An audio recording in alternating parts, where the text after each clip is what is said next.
यदि आप इतिहास जानने में रुचि रखते हैं तो आपने इतिहास किताब पढ़ने के दौरान यह पढ़ा होगा कि मोहम्मद गोरी जब भारत में विजय करके वापस जब लौट रहा था तो रास्ते में गफ्फरों ने, वर्तमान ईरान या अफगानिस्तान और ईरान की बीच सीमा के आसपास जो वर्तमान की जगह है, वहां पहुंचते पहुंचते गफ्फरों ने उसकी हत्या कर दी, क्योंकि वह भी एक लुटेरी जनजाति थी उस साइड में। तो वहां रास्ते में मार दिया। और उसके बाद भारत क्या, वर्तमान पाकिस्तान भारत सहित जो क्षेत्र था कुछ उसके द्वारा जीता गया, तो उस पे गुलाम वंश की स्थापना हुई। गुलाम इसलिए, जैसे पहले बाजारों में दास या गुलाम बेचे जाते थे, तो उन्हीं में से क्या है, जो कुछ योग्य दिखाई पड़ते थे उनको खरीद लिया जाता था। जो योग्य गुलाम रहते थे उनसे सैनिक सेवा तक करवाई जाती थी, इवन वह राजा तक भी बन जाते थे। कभी कभी राजा योग्य गुलामों से अपने बेटियों तक का विवाह भी कर देते थे। तो गफ्फरों द्वारा मोहम्मद गोरी की हत्या कर दी गई जब भारत से विजय करके वह जा रहे थे। लेकिन आज के समय में इतिहास और अलग तरीके से आप पढ़ते होंगे, जो व्हाट्सएप और भी सोशल मीडिया के माध्यम से वह जानकारी मिलती होगी। हालांकि वह जानकारी वेरीफाइड नहीं है, लोगों की मनगढ़ंत बातें हैं। हाँ, इतिहास पढ़ने के दौरान यदि आपको यह लगे कि यह मेरे धर्म का राजा था, इसने दूसरे धर्म के राजा को हरा दिया, तो आज आप प्राउड फील न कीजिए, क्योंकि उस समय कोई लोकतांत्रिक व्यवस्था पूरे दुनिया में नहीं आई थी। यह तो व्यवस्था 1700-1800 ईस्वी आते आते अमेरिका जैसे देशों से शुरू हुई, भारत में भी आई। हालांकि भारत में भी जो इसी तरह के कुछ इतिहासकार कहते हैं लिच्छवी गणतंत्र था, जो पहले वहां पर चुनाव राजा का जनता द्वारा होता था, लेकिन वह बहुत बड़े भूभाग की बात नहीं थी। जो वर्तमान लोकतंत्र की बात है वह अमेरिका से उसकी शुरुआत मानी जाती है। तो यदि आपको ऐसा फील होता है कि मेरे धर्म का राजा हार गया या मेरे धर्म का राजा जीत गया, तो आप बहुत अभी अबोध हैं इतिहास के विषय में। आपको इतिहास की जानकारी और पुख्ता करनी होगी। तो आज हम देखेंगे, जब मोहम्मद गोरी की हत्या हो जाती है तो भारत, वर्तमान में पाकिस्तान सहित जो उसका क्षेत्र था, उस पे कौन कौन से राजा हुए, उनमें कौन कौन से वंश के राजा बनते गए। और मुगलों की चर्चा आज के समय में बहुत होती है, लेकिन उससे पहले भी बहुत सारे मुसलमान राजा हुए थे जिन्होंने जजिया जैसा कर ब्राह्मणों पर भी लगाया, लेकिन उसका नाम व्हाट्सएप के इतिहास में थोड़ा सा कम देखने को मिलता है। तो इन सब के विषय में बताएंगे। हाँ, थोड़ा जैसे आजकल भारत का जो वर्तमान में भारत का जो नक्शा है, इस पे अगर उत्तर साइड में या फिर मध्य प्रदेश से ऊपर यानी जम्मू कश्मीर, पंजाब और उत्तर प्रदेश, बिहार जैसे जगहों पर यदि मुसलमान राजाओं का शासन रहा, तो दक्षिण भारत यानी गोदावरी नदी से नीचे मैक्सिमम समय हिंदू धर्म का शासन रहा। बहमनी और मैसूर, हैदराबाद जैसे राजाओं को अगर छोड़ दिया जाए, तो इतिहास से आप अपने आप को बहुत श्रेष्ठ न मानिए, इतिहास से आप अपने आप को बहुत दबा हुआ न मानिए। वर्तमान में आपकी क्या दिशा और दशा है और आप कहाँ पहुँचने वाले हैं, इस चीज़ को आप जानने का प्रयास कीजिए और जानते रहिए लगातार। तो देखते हैं, जब मोहम्मद गोरी गया तो उस समय भारत में उसी का एक गुलाम था, कुतुबुद्दीन ऐबक। इसी का, मोहम्मद गोरी का यह गुलाम था और यह दामाद भी था मोहम्मद गोरी का। तो इसने लाहौर को राजधानी बनाकर शासन शुरू किया। वर्तमान में पश्चिमी उत्तर प्रदेश तक इसकी सीमा लगती थी, बिहार जैसे अब भी छूटे हुए ही थे। यह इस समय तक लाहौर राजधानी हुआ करती थी। कुतुबुद्दीन ऐबक लाख बख्श, कुरान खान लाखों का दान करने वाला, पोलो खेलते समय गिर गया घोड़े से और यह मर गया। इसके विषय में बहुत सारा व्हाट्सएप आता है कि वहां जाकर उन्होंने वो जिसको बंदी बनाया था फिर उसका घोड़ा गिरा दिया, इस तरह आता है। लेकिन वह नहीं, बस ऐसा जान लीजिए कि पोलो खेलते समय इसकी मृत्यु हो गई गिरकर। उसके बाद थोड़े समय के लिए इसका पुत्र आराम शाह शासक बना। यह बहुत कम समय के लिए, 2-4 महीने की बात थी, 1210 में। फिर दिल्ली जब राजधानी, पहली बार दिल्ली, हालांकि इससे पहले तोमरों की भी राजधानी थी दिल्ली, लेकिन दिल्ली सल्तनत में पहली बार जब दिल्ली राजधानी बनाई गई तो इल्तुतमिश के समय बनाई गई। इल्तुतमिश का शासन 1210 से 1236 तक था। इसने ही 40 गुलाम सरदारों का गठन किया। इसने ही सर्वप्रथम सिक्का शुरू किया। इससे पहले भी बहुत सारे लोग सिक्का शुरू किए, लेकिन दिल्ली सल्तनत में इसने सिक्का शुरू किया था, तो जिसमें अद्धा और विख नाम से सिक्का इसने चालू किया था। इसके बाद रुकनुद्दीन फिरोज शाह 1236 में बहुत कम समय के लिए, ये मान के चलिए यह बहुत कम दिनों तक यह शासक रहा। उसके बाद रजिया सुल्तान, जो दिल्ली सल्तनत या दुनिया में पहली बार इसको मुस्लिम महिला सुल्तान इसे माना जाता है, महिला सुल्तान दिल्ली सल्तनत की रजिया सुल्तान 1236 से 1240।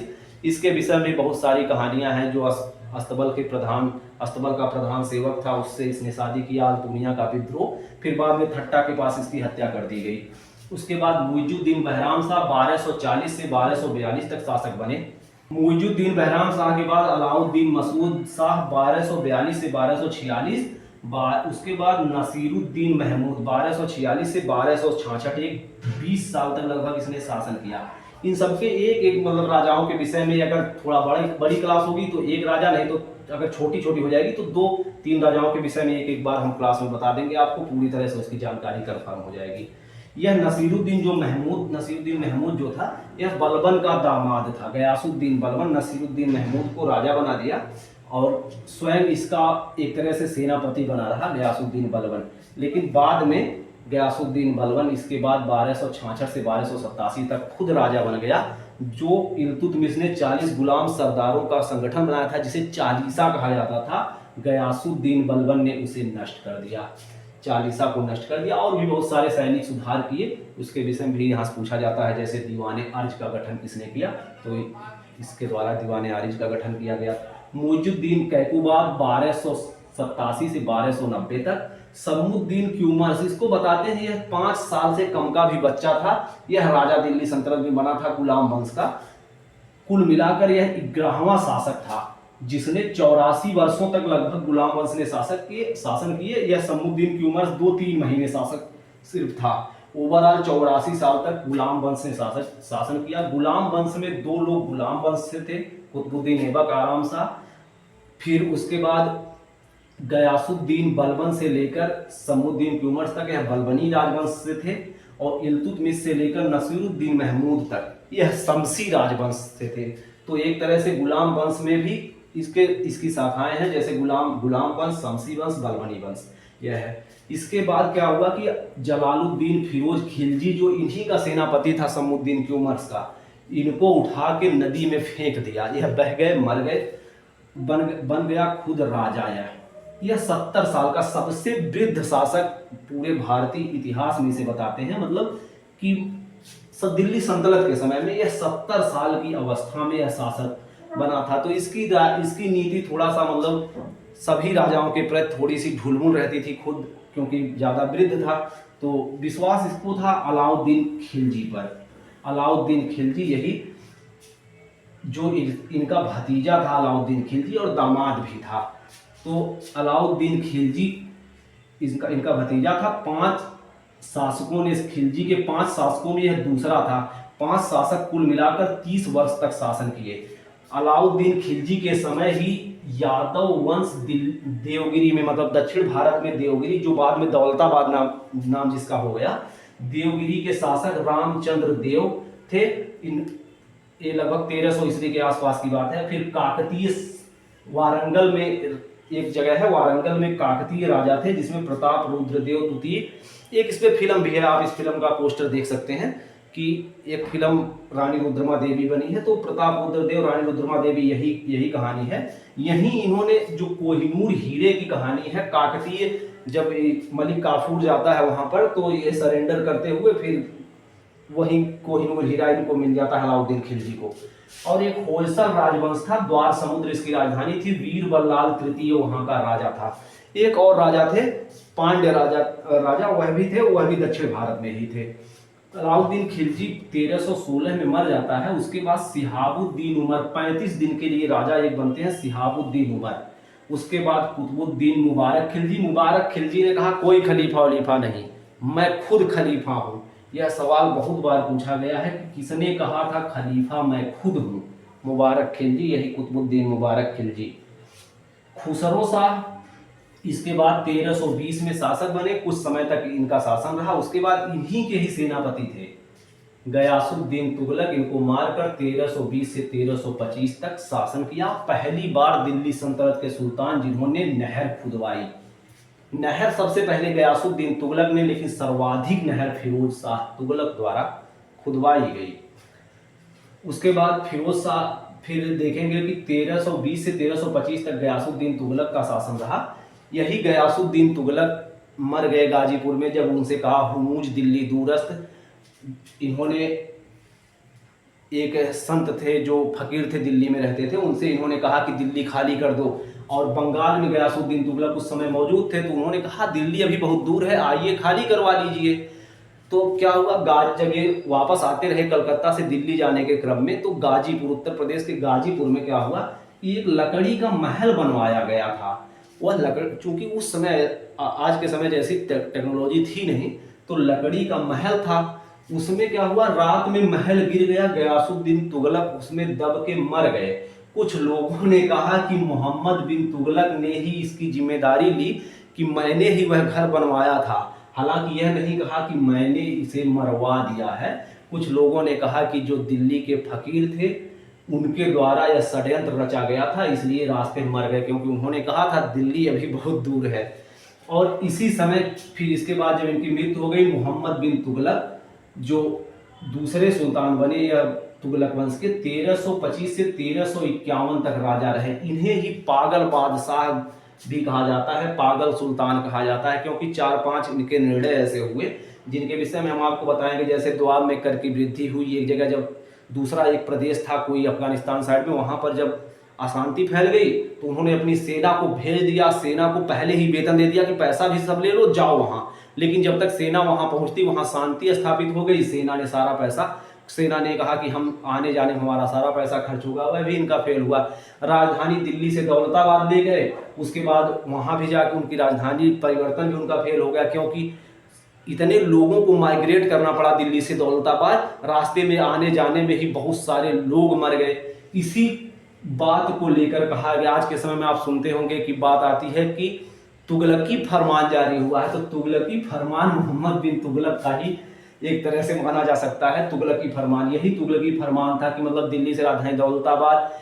एक और इन्होंने कहा किया था कि मतलब खेती को सुधार कराने के लिए इन्होंने किसानों को पैसा दे दिया, लेकिन किसानों ने खेती किया ही नहीं, पैसा मार गए, वह भी इनकी योजना फेल हो गई। हालांकि यह सबसे पढ़ा लिखा सुल्तान था, लेकिन उसके बाद भी इसकी योजनाएं फेल हो जाने के कारण इसे मूर्ख बादशाह, मूर्ख सुल्तान तक भी कहा जाता है। बादायूनी ने तो यहाँ तक लिख दिया कि इसके मरने के बाद इसको जनता से, और जनता को इससे छुट्टी मिल गई। यह जबकि सबसे योग्य बादशाह यही था, और इसी के समय में तुगलक वंश की सीमा सबसे ज्यादा विस्तृत हुई थी मोहम्मद बिन तुगलक के समय में। जब यह मर गए तो फिरोज शाह तुगलक एक धर्मनिष्ठ मुसलमान था। इसको जबरन लोगों ने कहा नहीं राजा आपको ही बनना है, इसलिए हम नहीं बनना चाह रहे थे।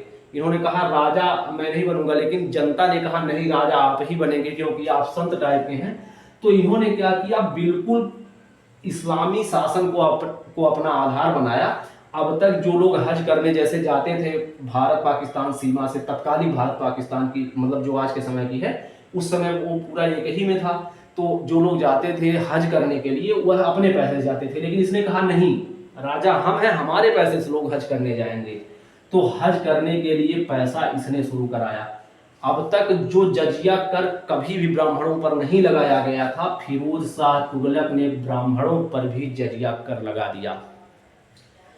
1351 से 1388 तक फिरोज शाह तुगलक का शासन रहा। गयासुद्दीन तुगलक द्वितीय इसके बाद राजा बने, जो 1 साल तक रहे। उसके बाद अबू बकर शाह, यह 1389 से 1390 तक। नसीरुद्दीन मुहम्मद शाह, यह 1390 से 1394 तक रहे। अलाउद्दीन सिकंदर शाह 1394 में ही बने। इनके जीते जे ही 2 लोगों ने अपने आप को राजा घोषित कर लिया। नुसरत शाह ने उत्तर प्रदेश का वर्तमान जो फिरोजाबाद जिला है, वही जहाँ की चूड़ियाँ सबसे मशहूर हैं, उसको अपनी राजधानी बना लिया, और 1394 से 1398 तक इसने शासन किया। लेकिन वहीं दिल्ली पर शासन महमूद शाह का बना रहा, जो 1394 से 1413 तक राजा बना। इसी समय 1398 में ही तैमूर लंग का आक्रमण हुआ था, जिसने दिल्ली सल्तनत को लूट लिया था। उसके बाद जब इसके समय आक्रमण हुआ तो ये सब बहुत कमजोर पड़ गए। हालांकि 1413 तक इनकी राजा बनने का वो मिलता है रिकॉर्ड, लेकिन कोई बहुत बड़ा इनसे काम नहीं इन्होंने किया। जब तैमूर लंग लूट कर गया, उसके बाद खिज्र खान को इसने राजा बना दिया।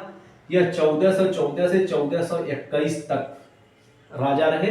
इन्होंने अपने आप को सुल्तान नहीं कहा, बादशाह नहीं कहा, इसने नायब अपने आप को कहा कि मैं इनका नायब हूं। मतलब चूंकि तैमूर लंग ने इन्हें राजा बनाया था तो यह अपने आप को मुख्य नहीं मानते थे।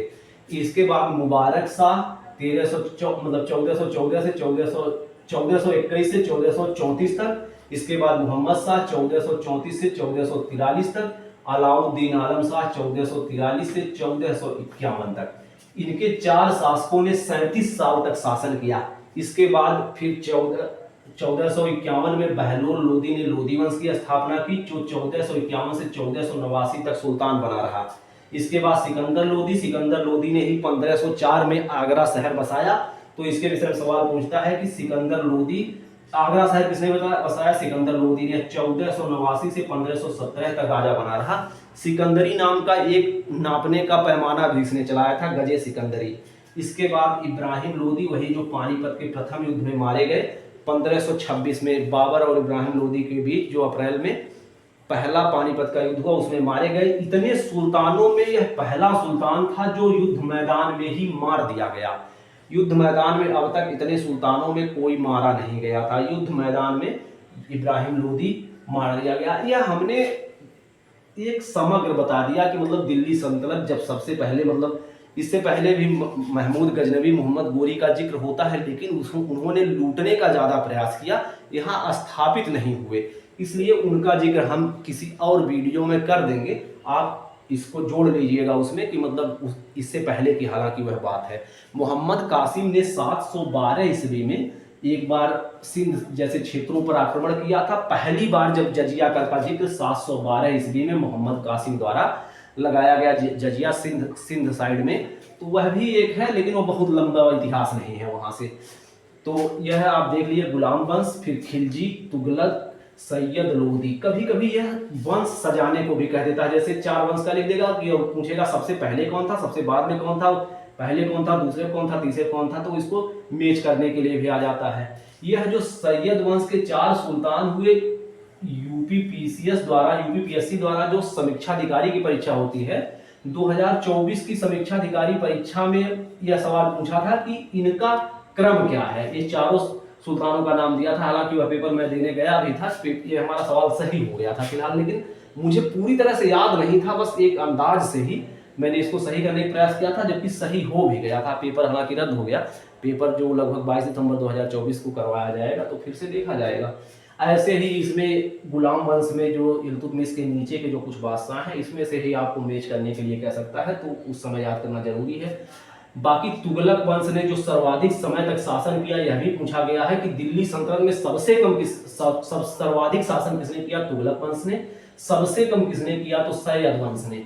इनका भी क्रम मतलब पूछ सकता है कि सबसे कम सबसे ज्यादा किसने किया, तो इस तरह से सबसे कम यहाँ पे सैयद नहीं, माफ कीजिएगा, खिलजी वंश ने 30 वर्ष तक सिर्फ सबसे कम तक शासन किया, 30 वर्ष तक। सबसे बुढ़ा जो सुल्तान था वह जलालुद्दीन खिलजी था। सबसे कम उम्र का समुद्दीन की उम्र था, जलालुद्दीन खिलजी ने पैर पकड़कर नदी में फेंक दिया था इसे। उम्मीद है यह वीडियो आपको पसंद आया होगा। वीडियो कैसा लगा कमेंट बॉक्स में जरूर बताएं। यदि वीडियो अच्छा लगा तो चैनल को सब्सक्राइब करके वीडियो को लाइक जरूर कर दें। बहुत बहुत धन्यवाद।